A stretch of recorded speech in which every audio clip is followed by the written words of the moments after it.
Скопје во моментов никогаш не бил во полоша состојба. Ако направиме споредба владењето на Шилегов и Данела, некаде тука се.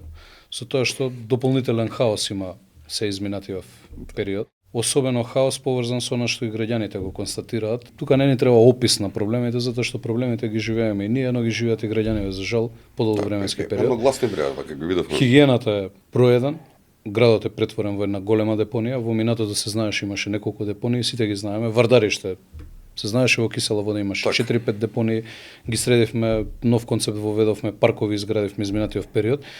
Со долгорочни решенија ќе треба да постапуваме во Скопје. Многу е важно да создадеме ние систем. Во градот нема моментално систем. Ако имате систем на функционирање, кој да биде градоначалник, системот нема да дозволи да се случи хаос како што се случува сега.